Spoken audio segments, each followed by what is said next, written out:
Okay, so welcome to the latest episode of 90 from the 90s, a series where Paul and I pick our favourite 90 albums from the 1990s. And we are, I think, on to making selections, 13 and 14 or something like that. So, Paul, what are you going for? Today, I'm going to go for 1996's Odelay by Beck. Oh, okay. Why are you going for that one? Just really cool, really clever, and it was almost like he was really cool at that time.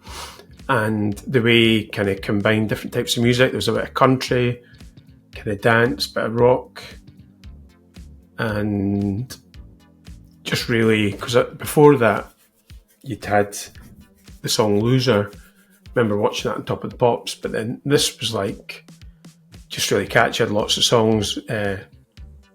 Devil's Haircut. What's it? Noise Pollution? No. Is it? New Pollution. Noise Pollution.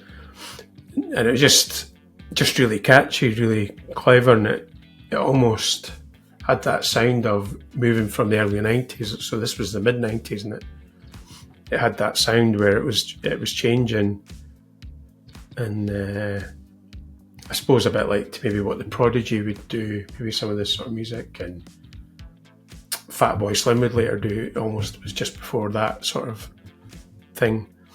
So just really great album. But the one thing I would say, funnily enough, it's probably too long, the album. That's maybe one that we agreed. But that was the era of the 90s. That was probably with a lot of these albums we're going to do, that will be one of the factors that they're too long, because that was the era, the CD.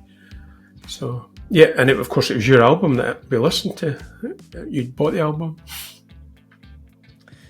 It was. I bought the CD, and I totally agree with you. I thought it was too long, and it would make a really good full album trimming episode for us. So we actually must try and get that round to that maybe before the year is out. So I'd like to revisit again. I've not listened to it all the way through in a long time. And what's your favourite track on it? My favourite track's the second track. It's that good I can't even remember what it's called. It's just quite cool. I know the one you mean, the slide guitar on it. Hot Wax. Good album. I think my favourite on it's Devil's Haircut. Brilliant song.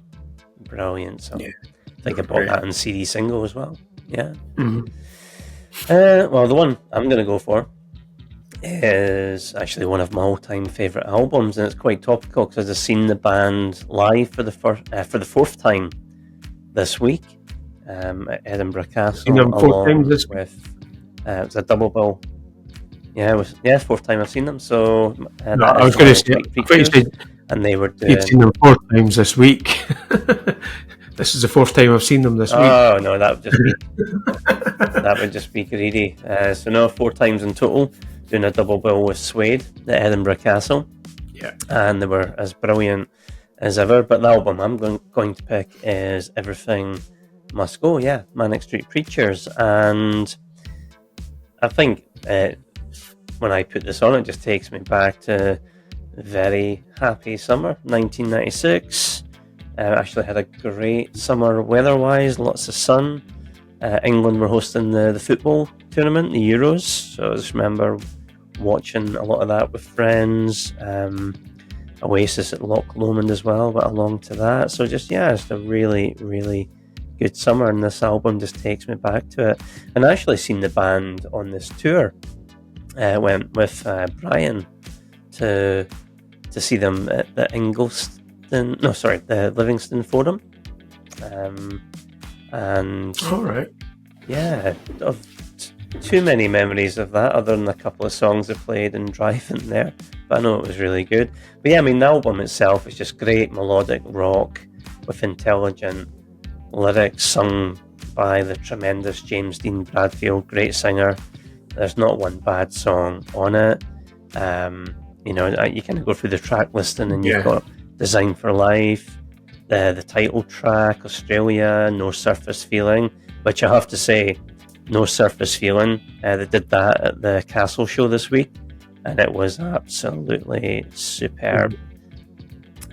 So, for those that don't know, we should probably explain the circumstances around this album. So, if you don't know the Manic Street Preachers, so they are now a Welsh three-piece band.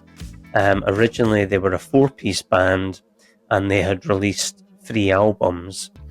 And what had happened after the third album, The Holy Bible, which is great, came out, one of their guitarists, Richie Edwards, went missing, and it was believed he had committed suicide. So there's been no sightings of him since then. I think that was in 94, Paul, would that be right? 94, 95? He went to India or something like that. Did he what, sorry? Did they not say he went to India or something? No. He never... No, it was near, what's the name of the bridge? Wales and Bristol. No, can never remember the name of it. But I think his car was found there, so I think there was speculation that he'd gone there to obviously throw himself off the bridge, which is incredibly sad.